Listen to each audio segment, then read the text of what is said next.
Hola, en esta sección hablaremos sobre el diseño basado en la respuesta en frecuencia.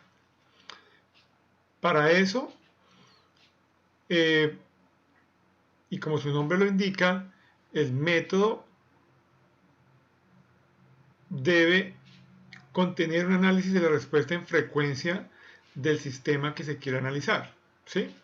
Por lo tanto, el método se basa en el diagrama de Bode y tiene dos formas de realizarlo: un método gráfico y un método analítico, los cuales vamos a ver en esta sección cómo usarlos para hacer el diseño en respuesta en frecuencia. ¿Qué podemos decir en general de la diferencia del método de respuesta en frecuencia con el método basado en respuesta en el tiempo? El método de respuesta en frecuencia pues nos da una información acerca de cómo es la respuesta que tiene nuestro sistema cuando es excitado a diferentes frecuencias, ¿cierto? Entonces, cuando tenemos nuestro diagrama de Bode, por ejemplo, donde en el diagrama de Bode nosotros hacemos un gráfico de magnitud, un gráfico de fase, en función de la frecuencia, tenemos una visión en un solo gráfico de cómo es el comportamiento de la respuesta de mi sistema, ¿cierto? Si lo excito con una entrada a cierta frecuencia. Entonces eso me da una información, o podemos tener información de pronto mucho más rica de la que podemos tener con un diseño de la respuesta en el tiempo. Sin embargo, pues siempre lo que buscamos es lo mismo, ¿no? Siempre lo que buscamos es tratar de establecer una respuesta deseada del sistema de control en lazo cerrado. O sea, el hecho que hablemos de la respuesta basada en frecuencia no significa que el lazo de control el sistema de control en lazo cerrado vaya a cambiar en su estructura. La estructura sigue siendo la misma. Tenemos un lazo directo donde tenemos el compensador con la planta y una realimentación donde pues vamos a un sensor o una realimentación unitaria, si no es importante la dinámica del sensor. Y esa realimentación se compara con un valor de la variable de salida deseado. Eso no cambia, pero sí cambia la forma como vamos a encontrar la función de transferencia del compensador.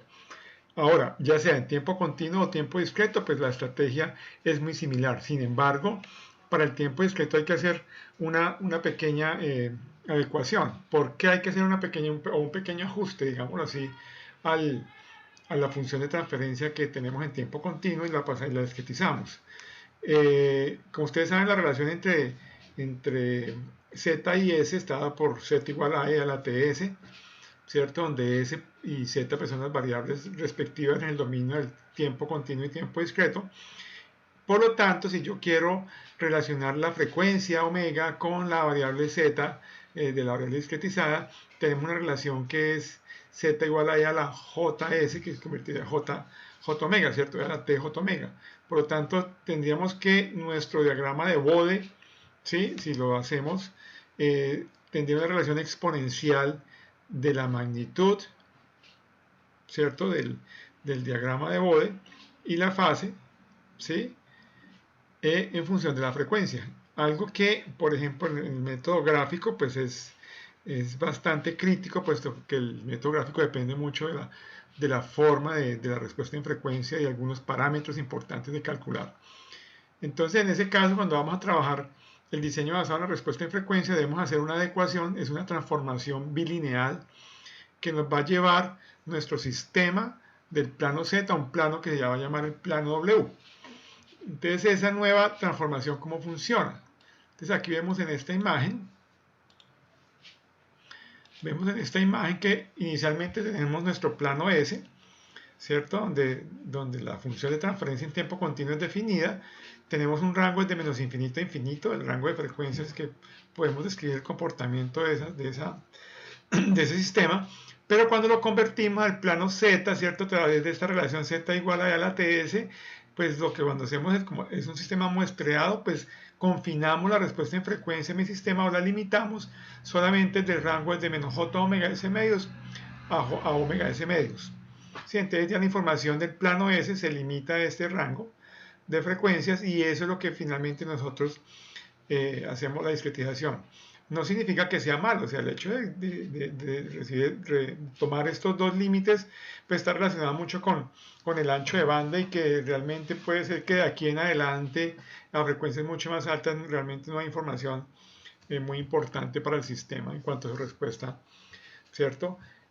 Por lo tanto, pues es una forma de discretizar esa información. Sin embargo, pues desde el punto de vista ya del manejo de la respuesta en frecuencia en el plano Z, si hago un bode de mi sistema del plano Z, pues primero va a estar limitado a omega S medios, y segundo, pues va a haber una relación exponencial entre la frecuencia y el valor de la magnitud y la fase. Por lo tanto, lo que se propone es hacer una nueva transformación, es una transformación bilineal, la cual va a convertir esta zona, que es este círculo, el círculo unitario, lo va a transformar ¿a qué? A un plano, ¿cierto? El plano W, donde pues lo va a convertir a una zona en el plano W, que es el semiplano complejo derecho, ¿sí? Donde también iría de menos infinito a infinito, emulando el plano de tiempo continuo, ¿cierto? Entonces, si observamos este plano W y el plano S, el plano S original es todo el semiplano complejo izquierdo, ¿cierto? La parte real negativa. Y acá en el plano W va a ser igual. Lo que pasa es que aquí, cuando en este gráfico, pues lo limitamos desde menos omega S medios a omega S medios para hacer la discretización. Pero la función de transferencia original en el plano S tiene el mismo rango de frecuencias. Entonces aquí, cuando hacemos esta transformación, vamos a obtener una función de transferencia en el plano W, ¿sí? Haciendo Z igual a 1 más T medios W y sobre 1 menos T medios por W. Usando esa transformación bilineal, voy a obtener, o transformo este círculo a este plano, el cual me va a facilitar los cálculos y el uso de los métodos de diseño que inicialmente pues fueron creados para sistemas de tiempo continuo. Entonces, esta herramienta tenerla clara. Entonces, si hacemos diseño de tiempo continuo, pues no hay que hacer ningún tipo de transformación, trabajamos en el plano S normal. Pero si vamos a hacer diseños de compensadores basados en respuesta en frecuencia en tiempo discreto, tenemos que discretizar nuestra planta inicialmente con los métodos que ya conocemos, y luego, teniendo en Z nuestro sistema, tenemos que transformarlo al plano W. ¿Ok? Y ya en el plano W sí podemos trabajar como si estuviéramos en el plano S. Ya el método es exactamente el mismo, no cambia en nada. Entonces, esta es la transformación lineal que tenemos para hacer la transformación. Y una vez, bueno, aquí me faltó mencionar, una vez se hace el diseño en el plano W, pues nos devolvemos al plano Z. ¿Sí? Porque ya tenemos la idea de llevarle la información del plano Z al W es para hacer un manejo más fácil del diseño, pero una vez tengamos el diseño, pues nos devolvemos a través de la relación de la transformación inversa, que está dado en este caso por 2 sobre T por Z menos 1 sobre Z más 1, donde T es el tiempo de muestreo. Entonces aquí tenemos, ¿cierto? Nuestra función GW va a ser G de Z, haciendo Z igual a 1 más T medios W o T medios W. Y nos devolvemos, entonces nuestra función G de Z transformada, antitransformada, va a ser GW, o la transformada inversa va a ser GW, donde hacemos W igual a 2 sobre T por Z menos 1 sobre Z más 1. Al igual que en el tiempo continuo, el teorema de valor final, que es importante también en este diseño, si en el tiempo, recordemos que el teorema de valor final nos dice que el límite cuando t tiende a infinito de una variable, ¿cierto? O sea, que el valor estaba estable, pero de una variable lo podemos determinar, de una variable dinámica lo podemos determinar como el límite cuando t tiende a infinito de esa variable. Y si lo llevamos al tiempo continuo, nos dice que es el límite cuando s tiende a 0 de la variable, y en tiempo discreto es el límite cuando z tiende a 1 de 1 menos z a la menos 1, ¿sí? Por nuestra variable. Y en W es análogo al plano continuo, ese es el límite cuando W tiende a 0 de W por GW. Ya teniendo ese contexto del dominio que vamos a trabajar y las diferentes herramientas que vamos a usar para nuestros diseños, ya entramos un poco en materia a hablar de la estabilidad relativa. Al igual que hablábamos en en los diseños de la respuesta basada en la respuesta en el tiempo, donde la estabilidad relativa, recordemos que es la que nos representa o relaciona la respuesta transitoria, es la que estudia, digamos, la que analiza o la que nos ayuda a analizar cómo es la respuesta transitoria en nuestro sistema, ¿sí? Y veíamos en el diseño de respuesta en el tiempo que la ubicación de los polos pues estaba muy relacionada con esa estabilidad relativa, ¿cierto? Que si los polos estaban cerca del eje J omega, la respuesta era más lenta y oscilatoria. Si nos retirábamos un poco más, es más rápida y menos oscilatoria. Entonces veíamos que la ubicación de los polos de nuestro sistema estaban íntimamente relacionados con la estabilidad relativa, y por eso eran los elementos claves, digámoslo así, para poder diseñar nuestro compensador y lograr manipular la respuesta de lazo cerrado de nuestro sistema, teniendo como base o como fundamento teórico esa correlación que existe claramente entre la ubicación de los polos y la respuesta transitoria de un sistema.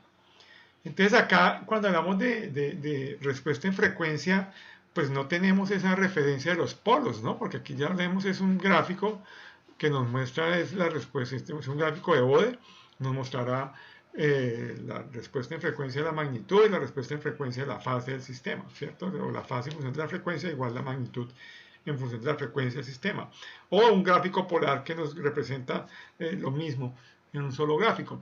Entonces, ¿cómo nosotros podemos o qué tipo de parámetros son los que nosotros podemos usar cuando trabajamos con la respuesta en frecuencia que nos ayudan a diseñar nuestro sistema de una forma correcta, o a tener por lo menos una referencia de saber si mi sistema está bien o está mal, o es inestable o es estable? Así como decimos que cuando los polos, la parte real, es positiva, nuestro sistema es inestable, ¿cierto? Entonces en frecuencia debe existir algo similar. Para sí mismo, también relacionar la estabilidad relativa, y con base en eso establecer cuáles son los parámetros importantes para hacer nuestro diseño. ¿Ok? Entonces, en ese orden de ideas, tenemos acá, vamos a suponer que tenemos nuestro sistema. Este es un sistema de enlace cerrado, ¿cierto? Donde RS pues es la referencia de nuestro sistema. Entra el comparador, tenemos el lazo directo, que aquí es GDS, donde GDS puede ser el producto de la planta por el compensador, por ejemplo. ¿Sí? No nos importa, pero es una función que está acá. Y tenemos una alimentación en lazo cerrado. Entonces tenemos nuestra función de transferencia en lazo cerrado como GDS sobre 1 más GDS. Y la función de transferencia en lazo abierto, lazo directo, es simplemente GDS. Entonces, como nosotros queremos estudiar, ¿cierto?, cómo es la estabilidad relativa, cuáles son los parámetros para definir desde el punto de vista de respuesta en frecuencia, cuáles son esos parámetros para definir la estabilidad absoluta y la estabilidad relativa, eso lo podemos hacer mediante el siguiente análisis. Vamos a tomar unos polos, un par de polos SA, y los vamos a ir alejando, ¿sí?, del eje J omega. Nosotros ya sabemos que en el tiempo estos par de polos son complejos de la función G de J omega, o sea, de la función de lazo directo en el lazo de control, o sea, nada más de esta función. La entrada es esta, la salida es esta. O sea, estamos hablando del lazo abierto, solamente la función de lazo directo. Son los polos de esa función de lazo directo. ¿Sí? Aquí tenemos algo que llamamos el diagrama polar. ¿Qué es un diagrama polar? Entonces, un diagrama polar es un diagrama donde yo hago un gráfico, ¿cierto?, variando omega, porque recordemos, vamos a hacer acá un ejemplo. Supongamos que yo tengo mi función de transferencia,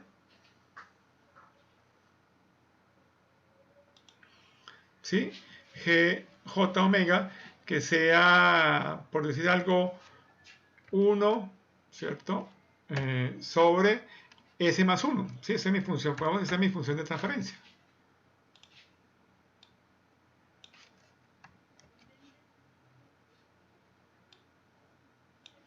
Esa, digamos que es nuestra función de transferencia. Esto va a ser nuestro G,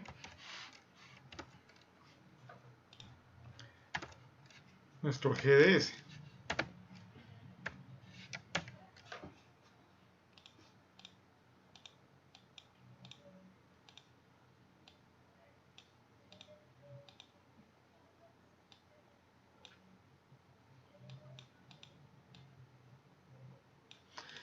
Si reemplazamos ese por J omega, pues vamos a obtener que nuestro G de J omega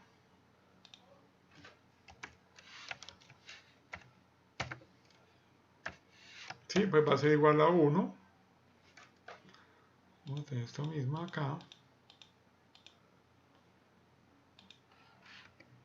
Va a ser 1 sobre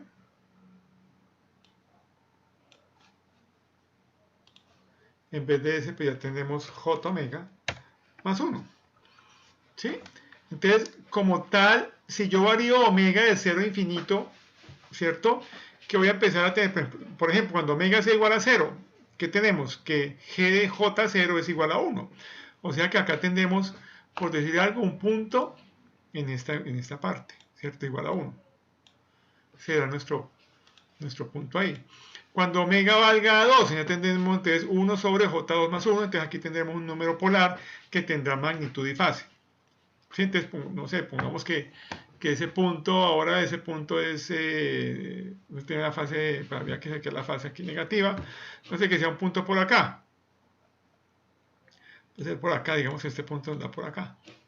Y a medida que O va creciendo, entonces yo puedo, por ejemplo, ir llevando la gráfica sobre estos puntos. Entonces, por eso omega varía aquí de 0 a infinito. Entonces, cuando es muy pequeño va a estar por acá. A medida que tiende a infinito, tiende a ser 0. ¿Cierto? Cuando omega tiende a infinito, esto va a tender a ser 0. Pero obviamente esa no es la respuesta exacta, sino simplemente estoy dando un ejemplo de cómo funciona el diagrama polar. Entonces, el diagrama polar, esto es un diagrama polar, esta es la parte real, ¿sí? Y esta pues es la parte imaginaria, es un plano complejo. Entonces cuando yo reemplazo los valores de W, pues va a tener una parte real, una parte imaginaria, entonces voy graficando punto a punto y por eso me genera aquí el gráfico. O sea que cada punto de estos sobre el gráfico polar tiene una magnitud y una fase a una frecuencia determinada. ¿Sí? Entonces este es un gráfico de la respuesta en frecuencia, pero se llama un gráfico polar. Entonces lo que estamos viendo acá es cómo varía la respuesta en frecuencia en función de los polos de la función de transferencia que tenemos en el lazo directo, suponiendo que esa función es de segundo orden, ¿no? Entonces, como tenemos dos polos, si es puramente segundo orden, que es también la referencia que usamos en el sistema en tiempo continuo, observamos que cuando está muy pegado el eje J omega o está muy cerca del eje J omega, la respuesta tiene esta forma, mira. ¿Sí? Y a medida que nos vamos alejando, miren que la respuesta también se va alejando de acá. Miren, observamos que este punto que tenemos acá es un punto crítico. Ese punto tiene como coordenadas menos 1 más j. Perdón, menos 1, perdón, es menos 1. ¿Sí? Menos 1 más j0, o menos 1.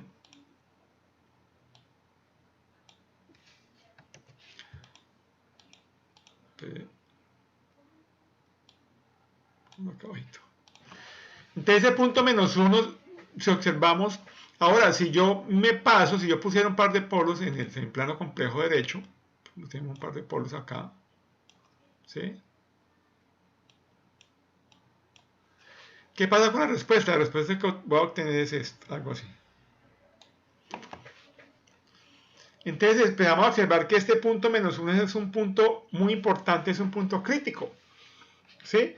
¿Por qué? Si mi respuesta, si mi sistema es de puramente segundo orden, ¿sí? Y mi sistema es inestable, por ejemplo, mire que la curva cruza por el punto menos 1, pero lo cruza por acá arriba. En estos de acá, que el sistema es estable, mire que la curva nunca, siempre a medida que me voy alejando, me voy alejando del eje J omega, la respuesta en frecuencia se va alejando también de este punto.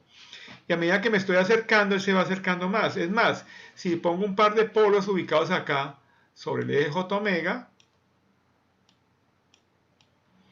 la respuesta que obtendría, aquí otro color, sería la respuesta que pasa por este punto. ¿Sí?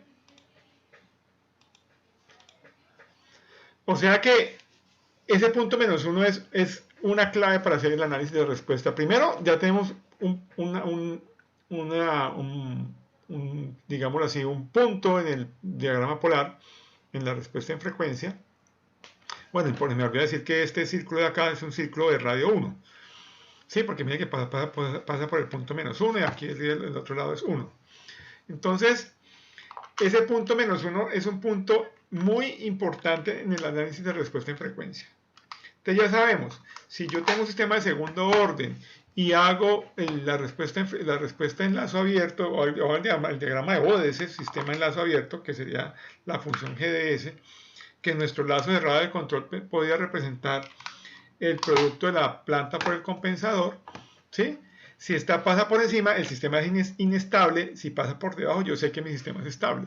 Y a medida que se me acerque más acá, pues mi sistema va a tener una respuesta como será, ¿sí? Más oscilatoria. Ahora, si hacemos un gráfico ahora sí del lazo cerrado, teniendo en cuenta los polos del sistema de la función de transferencia de lazo directo, en lazo cerrado que tenemos, que a medida que yo voy acercándome también al punto SA, ¿sí? La respuesta en lazo cerrado se va haciendo también más oscilatoria. O sea que hay una relación también directa entre esta respuesta que observamos acá, ¿sí? Con la respuesta transitoria, o sea, con la estabilidad relativa del sistema. O sea, a medida que yo me acerco al punto -1, mi sistema se vuelve más oscilatorio. Si paso por el punto -1, voy a tener un sistema completamente oscilatorio. Y si me alejo, pues mi sistema ya no va a ser tan oscilatorio. Eso tiene que ver con la estabilidad de relatividad que hablábamos. Entonces estamos encontrando que efectivamente este punto -1 es un punto crítico para hacer el análisis y de ahí vamos a tratar de obtener unos parámetros, así como en el tiempo continuo tenemos los polos deseados. Aquí en respuesta en frecuencia también necesitamos definir unos parámetros que nos ayuden a establecer eso. ¿Cuáles son esos parámetros? Entonces, como los parámetros de diseño, tenemos acá algo que vamos a llamar el margen de fase. ¿Sí? ¿De dónde sacamos el margen de fase? Vamos a analizar de nuevo esta figura que habíamos presentado en la página anterior. Tenemos nuestro círculo unitario acá, ¿sí? El punto crítico -1. Y vamos a suponer que nuestra respuesta del sistema en lazo abierto, del lazo directo, G de J omega, tiene esta forma. ¿Ok? O sea que es un sistema estable. ¿Sí? Entonces, si este es la respuesta en frecuencia de mi sistema GWJ omega, cuando la gráfica cruza el punto, este punto acá del círculo de radio 1, ¿sí? Y yo mido el ángulo de esa recta que trazamos desde el origen hasta el punto de la respuesta cruza por el punto 1 o tiene magnitud igual a 1, porque eso es la magnitud. Recordemos que este tiene magnitud y fase, ¿no? Entonces la magnitud en este punto de la respuesta en frecuencia pues debe ser igual a 1, porque está cruzándose con el círculo de radio 1. Entonces cuando la magnitud sea 1, el ángulo que forma con respecto a 180 grados, eso es lo que llamamos margen de fase.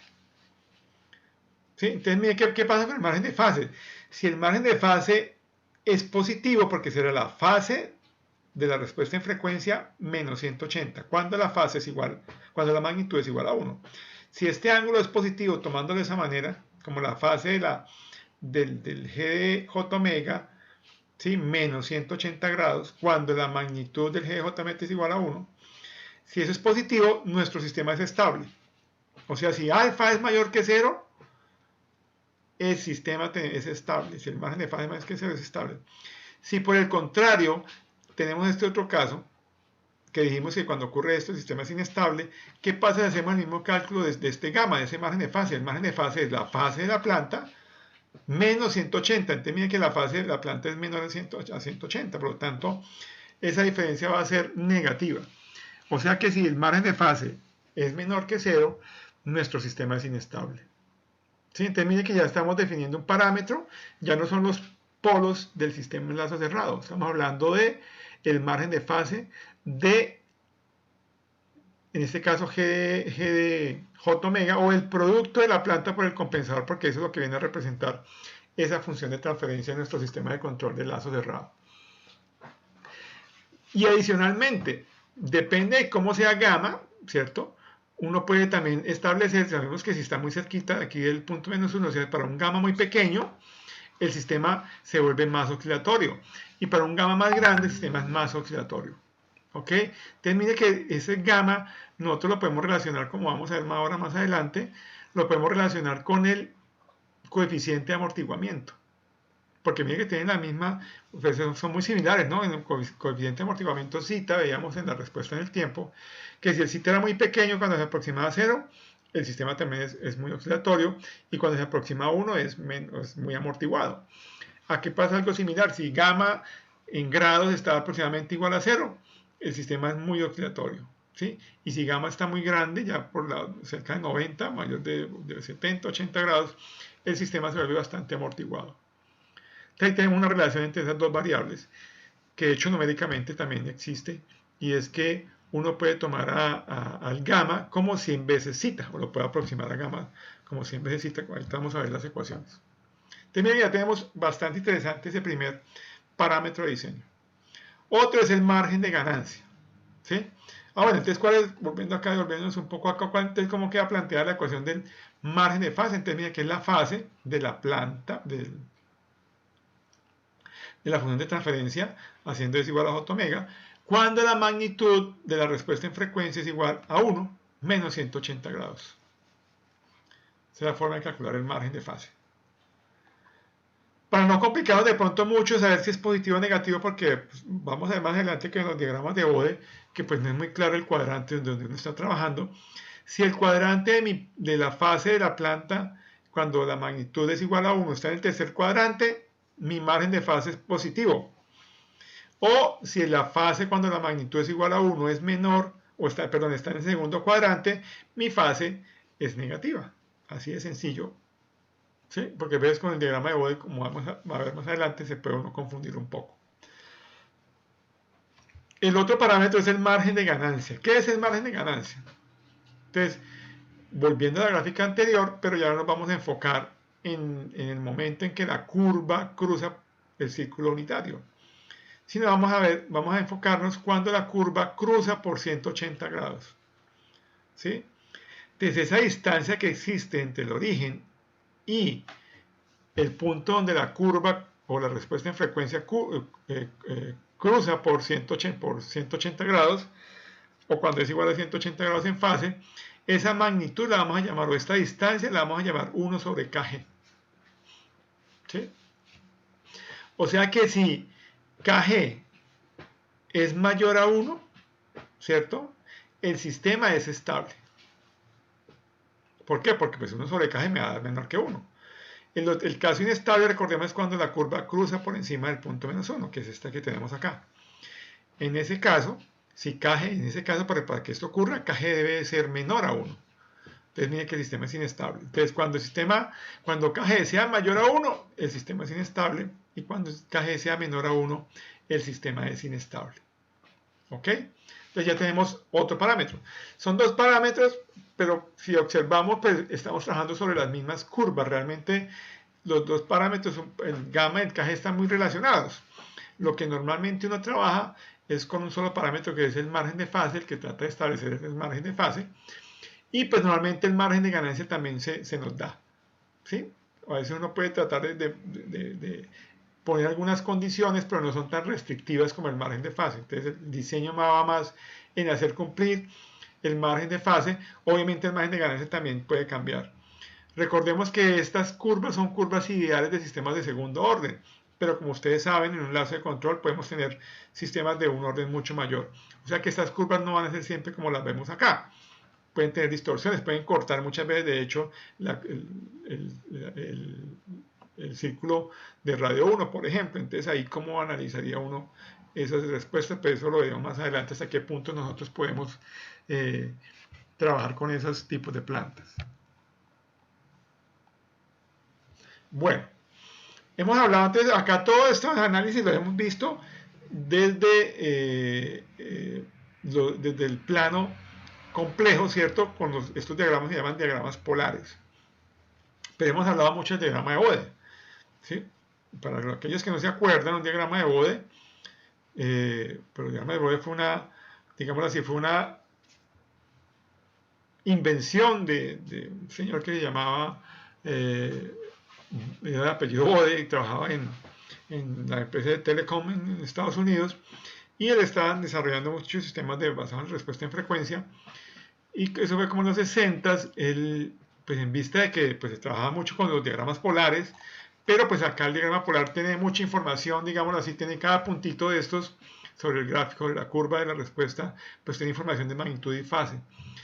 Y cuando se hace diseño, sobre todo en filtros, ustedes ya han visto filtros, cuando uno trabaja con filtros lo que hace es, el filtro siempre es una, digamos, un arreglo que va en cascada con el sistema o la señal que nosotros queremos filtrar. Sí, son arreglos de funciones de transferencia en cascada que uno conecta y lo que hace es sumar efectos. Entonces yo tengo sistemas en cascada, entonces por ejemplo cuando están en cascada la función de transferencia resultante es el producto de las dos funciones, ¿cierto? Ahora, si son funciones, como son funciones complejas normalmente, entonces el producto pues es igual a la suma de las fases, ¿cierto? Y el producto pues es igual al producto de las magnitudes. Entonces, Bode, ¿qué planteó para su diagrama? Dijo, pues, para hacer de pronto una forma más sencilla, pues es mucho más fácil sumar que multiplicar, digámoslo, para hacer diseño. Entonces, Bode lo que propuso en su diagrama fue, primero, pues dividir en dos partes su diagrama. Una parte que iba a ser la magnitud y otra parte que iba a ser la fase. Entonces, la magnitud tenemos esta que tenemos acá en la parte superior y esta es la fase. Ahora, la magnitud la puso aquí en la escala, la magnitud la puso en algo que llaman decibelios.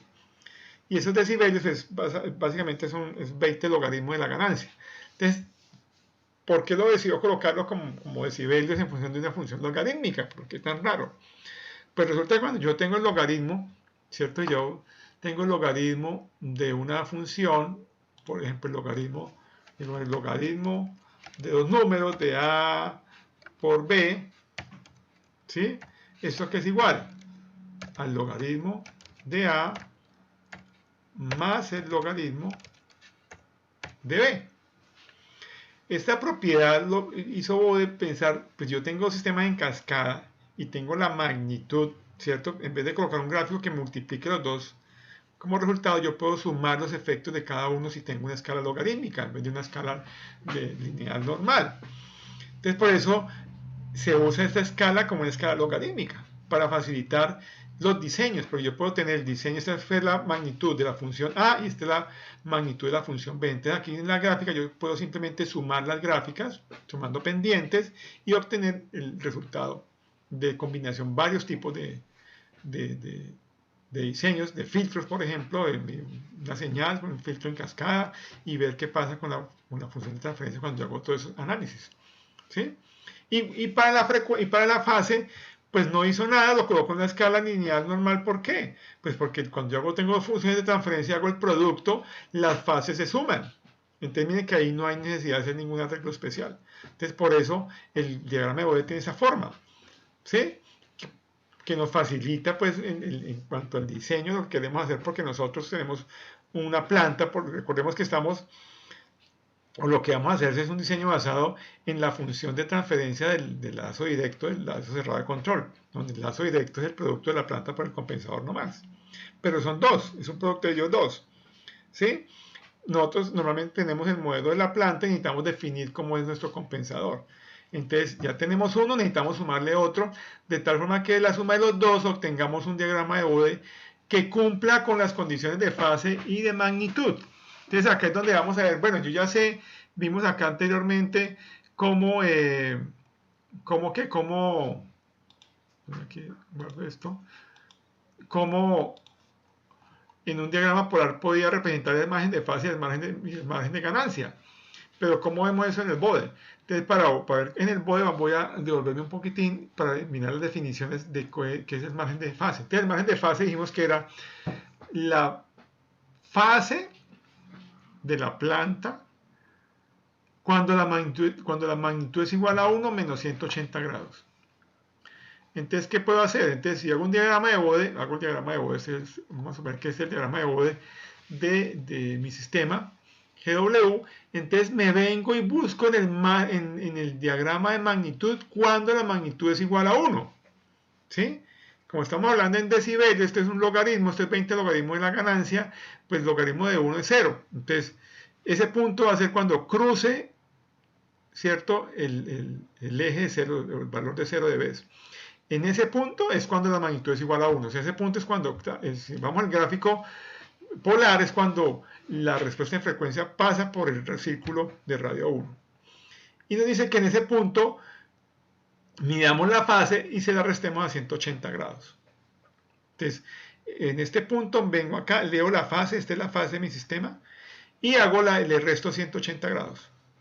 Entonces va a ser esto que tenemos acá. Pero entonces ustedes están diciendo, bueno, pero el profe, ¿cómo sabe que esto es gamma? ¿Cómo sabe que, porque este gamma aquí, esto es negativo, ¿cierto?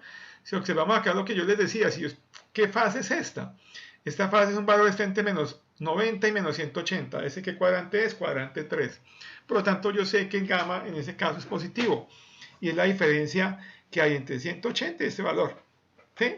Sin mirar signos, pues de pronto aquí, porque la gráfica, como me la puede mostrar así, esto podría ser también en 90, 180 o 170, depende del diagrama. Por ejemplo, el MATLAB lo genera de una forma automática, genera las escalas de una forma automática.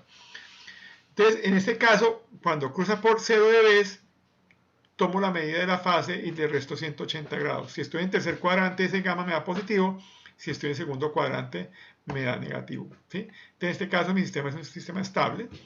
Y el margen de ganancia, si vemos la definición, el margen de ganancia es cuando la fase sea 180 grados de la respuesta en frecuencia, es este KG que tenemos acá. Me faltaría aquí, nuevamente este KG está dado en dBs.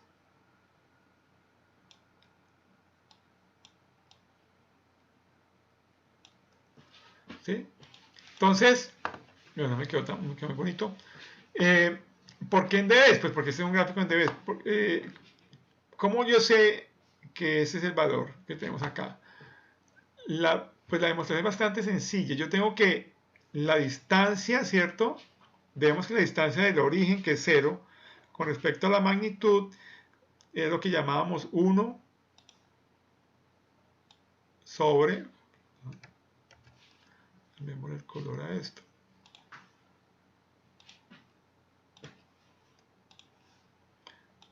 uno sobre KG, ¿cierto? En nuestro gráfico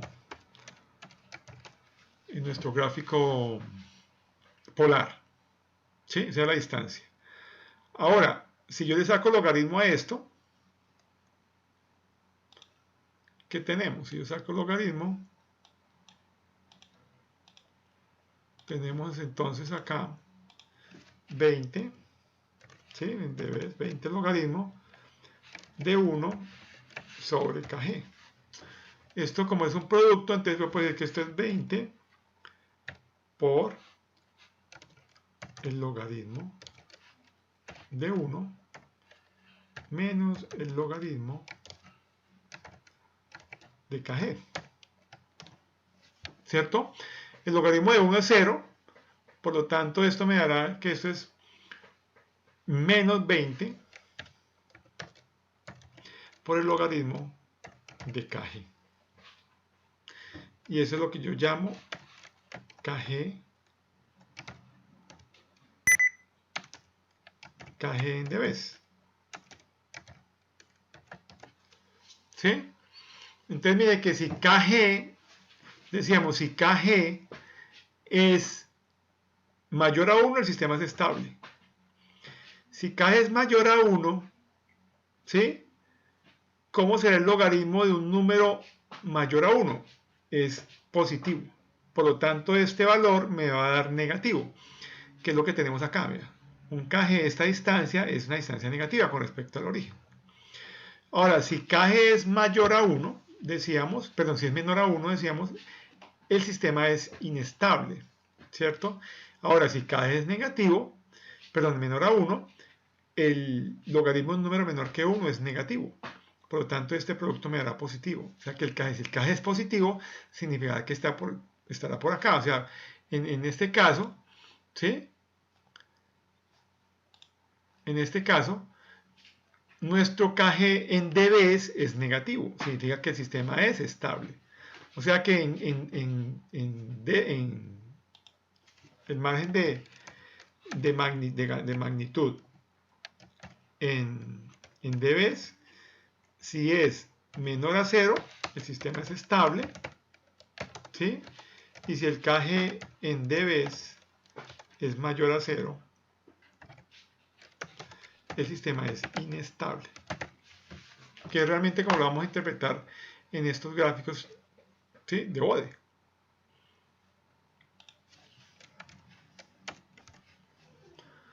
¿Ok? Entonces, importante tener claro eso, ¿no?